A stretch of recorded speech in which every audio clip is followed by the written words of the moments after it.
My life's been tubular since I found Christ, bro. Asking people to convert hasn't been working. How can I force people to believe? Jesus, bro. Hey, remember a few weeks ago when we took a look at the 1952 film Bela Lugosi Meets a Brooklyn Gorilla, which featured Bela Lugosi and a comedy duo knockoff? Cookie, no, no, no! Cookie, and it's all for me. Yes, thank you. Well, today we're looking at something different. A 1945 film featuring Bela Lugosi and a comedy duo knockoff. As if the 40s and 50s couldn't be any more 40s and 50s, there's actually such a thing as comedy duo-sploitation. While Mitchell and Petrillo from Brooklyn Gorilla were clones of Martin and Lewis, Zombies on Broadway stars a duo named Brown and Carney, who were clones of the more popular Abbott and Costello. The film stars Wally Brown, a name that just screams, "Hey Sonny, can you fetch me a newspaper?" and Alan Carney. That's kind of like the name Art Carney. I have nothing else to add here. Brown and Carney play Jerry and Mike. Yeah, okay, fuck off with the fake names. They're playing themselves. Brown and Carney are given the task of finding a real zombie as a way to promote the opening for a new Broadway nightclub. This seems like a great idea. Much like the time Rainforest Cafe got an actual cannibal to terrorize its customers, or when Chuck E. Cheese dumped a bunch of live mice in their ball pit. The film comes to us from Rocky Horror Picture Show Productions, and while it may seem like I'm specifically going after Bela Lugosi movies this year, I assure you it's mostly a coincidence. I forgot Lugosi was even in this until I started watching it. He's the John Carradine and Eric Roberts of his time. If you're sitting down to have yourself a bad movie night, odds are one of those actors is in it.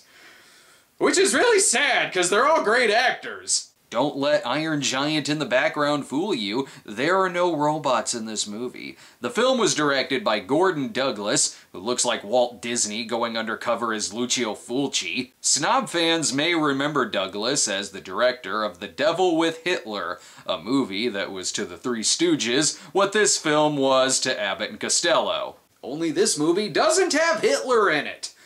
Weird how I have to specify that. So long, script. If we get rid of you at the beginning, we won't have to film any of this shit. This is one way to promote your club. Cause car accidents. What's the point of a zombie hut without a real zombie? That's like Pizza Hut with no pizza. Those publicity guys, they're doing swell, ain't they? Yeah, boss. The movie waited 1:50 to say the word swell! That must be some kind of record. Plus, we already get the obligatory girls dancing in a 40s B-movie sequence. Wait a minute. Say, Charlie, give me a sharp beat on that. Oh, Chief. How you doing? Holy shit, and it's waited 2 minutes and 20 seconds to say the phrase, "Say, Charlie!" Chief. How you doing? Swell. How does she look? Not bad. See you later. 2 swells in under 3 minutes? Why, that's just, what's the word I'm looking for? Grand. Now let's see some of that legendary Brown and Carney wit. When I publicize anything, it stays publicized. Brother, I never miss. Hey, wait a minute, Jerry. I thought we had an agreement that after this you were going to say, "We never miss." Okay, we never miss. That's better. Sheldon Leonard, an actor who I guess Chuck Lorre is a fan of, plays nightclub owner and former gangster Ace Miller, who puts our heroes in charge of finding that real zombie. Or racism. We already got one. Yeah? Well, that's swell. Hey, you had me scared there for a minute. Where is he? Over there. Hey, Sam. Come over here. Coming up, boss. That's not a zombie, that's a black guy. God damn it, racist 40s. Ace is desperate to find an actual zombie and not just a dude in makeup, largely because he's starting to get some bad press. We're going after the biggest spot on the air. Swell. I don't mind spending a little dough. Money? This ain't gonna cost you a nickel, Ace. No, we went straight to the biggest commentator on the air. Uh-huh. Need I, mention his name? I don't know, is it gonna be a B-movie Amos and Andy? Not if it's who I think you mean. Douglas Walker? Oh, it's, wait a minute, Doug Walker? Douglas Walker, what did you go to that guy for? He hates me like poison. Yeah, he hates you. You're the one who brought us the Garbage Pail Kids movie. And there's old Doug himself before settling on a different hat and tie. They came to see me, and I said that I'd not only plug your zombie hut, I'd keep it up until the opening. I don't like funny guys. Old Doug has not forgiven Ace Miller for letting Pierce Brosnan sing in Mamma Mia, but let's give his review a shot. And while I'm on the subject of public nuisances, here's an item about the biggest of them all. Ace Miller. Boo! Review Independence Day Resurgence! And I'm not sure about the sketches here. Say, what happened to you in the tent at the stadium the other night? That boy sure knocked you cold. Well, I was thinking about the money I was gonna win, and he done it to me, and I no longer had a problem. Well, better luck next time. Thank you, sir. This is really racist, old Doug. Because of the criticisms from Doug Walker, Brown and Carney are threatened into finding a real zombie for the nightclub. And that is literally an accurate description of the plot! So first things first, they check a museum. Open the door! I know, we want to get in anyway. Go ahead, open it up. Oh, you want in? Why didn't you say so before? Closed schmozed! Some janitor just letting anyone in off the street. That's Professor Hopkins, but it's after hours. You mean he isn't here? Yes, sir, he's here. He's working down the assembly room. Well, can we see him? We're fellow scientists. And it waited 9 minutes to bust out, yes, progress. They make their way to the curator's office, and I don't know if the movie is being stereotypical or horny. I declare that man does love skeletons. Right this way, gentlemen. You first. Me? Mm-hmm. Oh, me. Do you need to change your pants? They find the curator lugging around his twin brother, and this poor janitor was given one piece of direction. Don't stop cleaning. Oh, me, oh, my. Worthington, come back here. Then please, don't say that living dead stuff, boss. I'm one of the living, but you gives me the feeling if I stays around here, I'm gonna be one of the dead. This guy's just dying to say the phrase, ghosts! The curator tells them about a colleague named Dr. Paul Renault who discovered real zombies on the island of San Sebastian. Naming the island San Sebastian kind of makes the movie a semi-sequel to the film I Walked with a Zombie. I haven't seen that film, but I have seen Gus Van Sant's shot-for-shot remake. But they can't leave without more shtick! Do you not have peripheral vision? How did you not see that? Instead of going to San Sebastian, they decide to skip out to California. I sure hope Ace isn't hiding somewhere. I don't like the way that guy talks to us. As a matter of fact, I don't like anything about him. Ace forces them to find that zombie. Yeah, customers are really gonna complain if no one at the nightclub tries eating them. And Brown and Carney aren't the only lame comedy duo here. Well, so long, Mike. Good luck. So long. Cute. I can't wait until the climax or he short sheets the bed. I suppose this island doesn't seem too bad. The Calypso singer is here to welcome you, because he knows it's the thing to do. The visitors, when they look around, are happy with the beauty of this island town. He doesn't sing like that for everyone. Only the suckers! But if they wait till the full moon comes to shine on the hands on the voodoo drums, the chance to leave may come too late, and blood on the ground will mark their fate. I think this song is getting away from you. Can I go to a better island, like the one in Porno Holocaust? And if you don't think Dr. Renault is Bela Lugosi, then you haven't seen a Bela Lugosi movie. At this point, I just assume Bela takes a chemistry set with him wherever he goes. How can the natives do with their silly voodoo what I cannot accomplish by scientific means? Perhaps because a zombie is something of the devil, not of science, Doctor. Nonsense, nonsense! Zombies, voodoo, doctor. Well, if you ever wanted to know what it would have been like if Bela Lugosi was Richard Johnson's character from Zombie, or Dr. Butcher MD, then what the fuck is wrong with you? Oh, and he's also the founder of the Order of the Coagula from Get Out.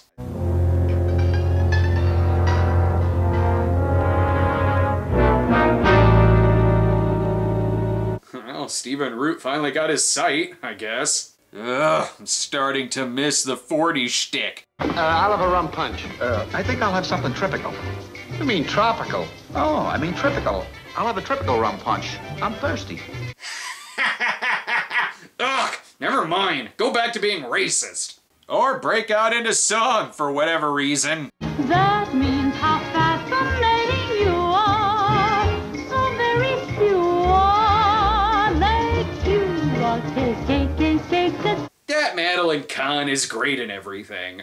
Just remember, all bug-eyed stereotyping is to be kept outdoors. But putting all the customers in danger by throwing sharp objects at them? That's okay. No wonder they're alright with capturing a real zombie. Apparently the dancer knows a thing or two about zombies, but I'm distracted by the Klan's interpretation of a peeping Tom out front. Christ almighty, it's like someone wanted a B horror movie to take place in the same universe as Birth of a Nation. Now to find those zombies. Wait a minute, how do we know a zombie if we see one?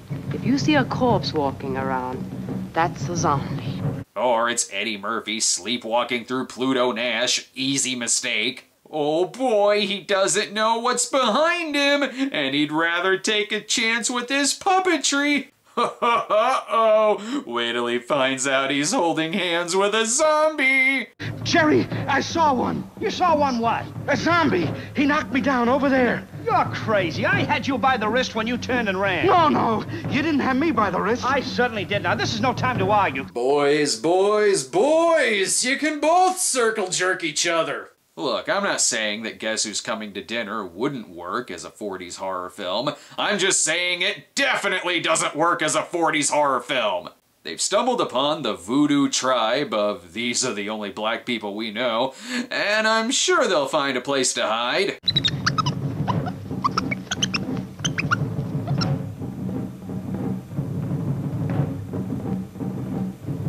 No! Unless you're George Caldwell trying to make it past the cops, take off that shoe polish. I see this going well.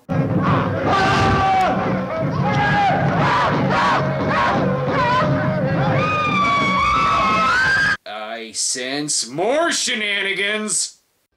We'll be right back. And now we're back, and he still hasn't taken that shit off his face. Boy, I hope he makes it. Is he fed?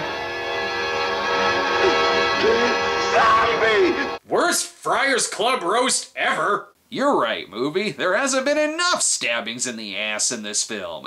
I always wondered what the unused script for Abbott and Costello Meet Soul Man was like. You're so scared you turned black.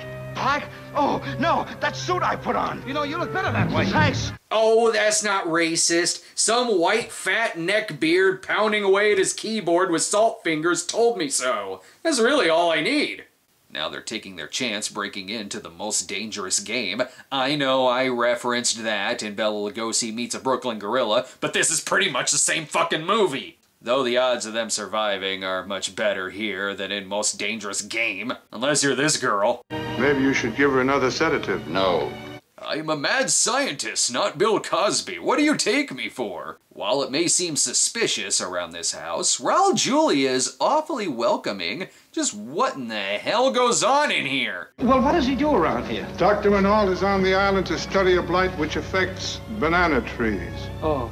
Just say you're creating zombies. It's way more dignified than whatever excuse that was. It's nice that Bela Lugosi hung on to his Colonel Sanders outfit for 7 years until he did Brooklyn Gorilla. If only they could get their story straight.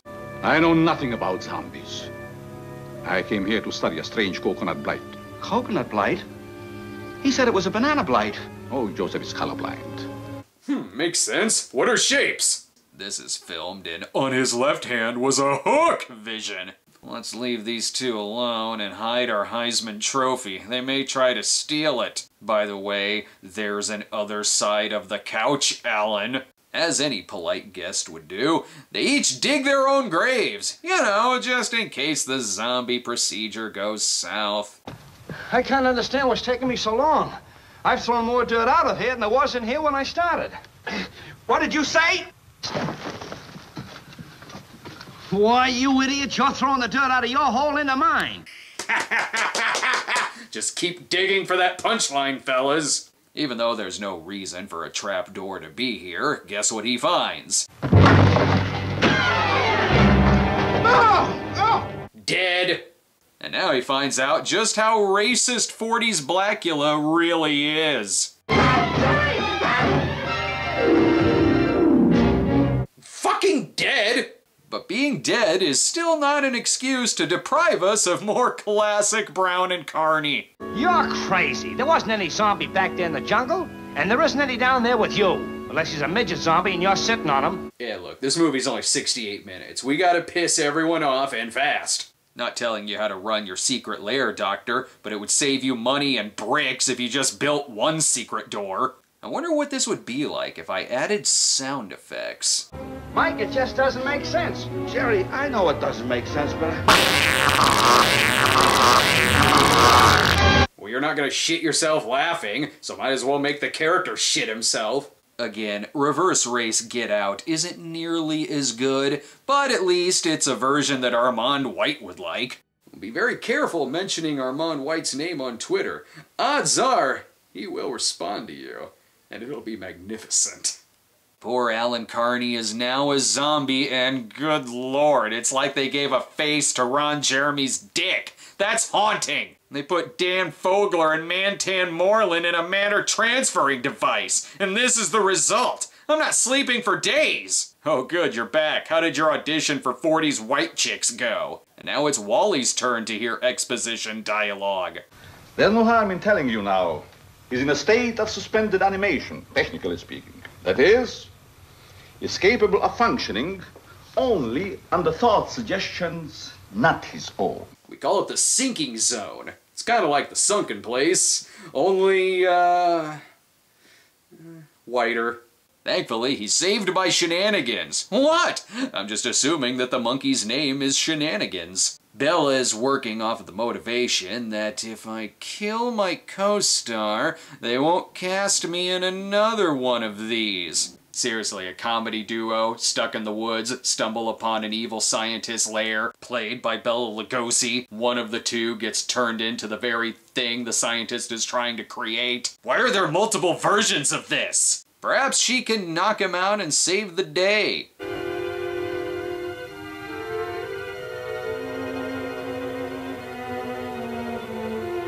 Oh my god, what's gonna happen? Oh damn, I totally thought they were gonna fuck.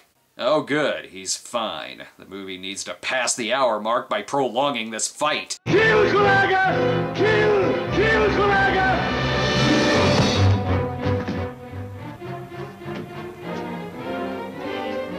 And then they bang, without breaking eye contact.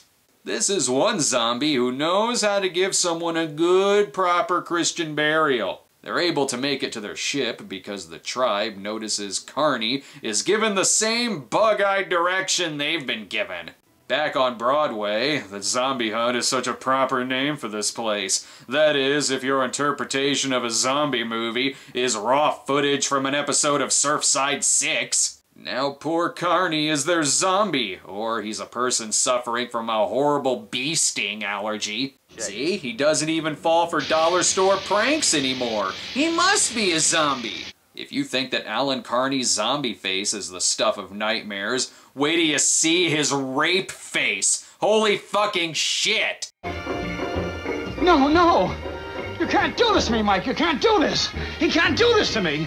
Look, he's not a zombie anymore. He's come out of it. Wait, that's the cure for the zombie virus? Impure thoughts? Then why the fuck didn't it cure this leering bastard? Sorry fellas, he doesn't look terrifying anymore. He just looks like an idiot. Look boys, if we all just share this heroin needle, we can at least go out picturing a much better movie. Thankfully, they have Cleopatra on standby. Or they just turn Ace into a zombie, leaving him a horrible fate of performing for Monopoly men for the rest of his life. But we can't let another ass gag go to waste. Jerry!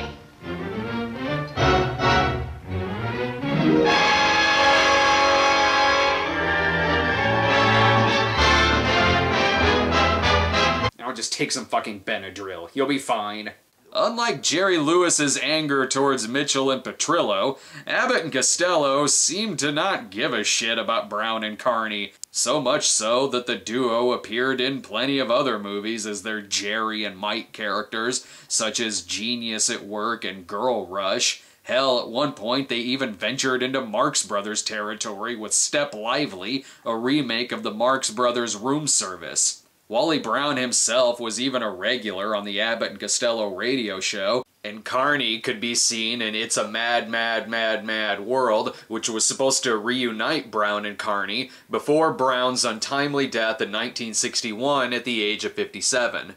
Even 3 years after the release of this Abbott and Costello knockoff, Bela Lugosi would actually reprise his Dracula role in Abbott and Costello Meet Frankenstein. See what happens when we all just get along? Now we have plenty of Brown and Carney films to choose from. Imagine if we lived in a world where there were multiple Petrillo and Mitchell films. Run for your life! Get out of here! Get away! Ah, get out of here! Okay! Let me go! Que chica, they would say in Havana, or Costa Rica, or perhaps Peru. That means how fast... Be sure to subscribe to our YouTube channel at youtube.com/StoneGremlin Productions. Follow us on Twitter at The Cinema Snob, or check out our homepage at thecinemasnob.com. And you guessed correctly, I am a little drunk. Douglas Walker talking, exclusive, New York. My candidate for the most nervous man of the week, Ace Miller, who promised New Yorkers he would produce a genuine zombie at the opening of his new zombie hut tonight.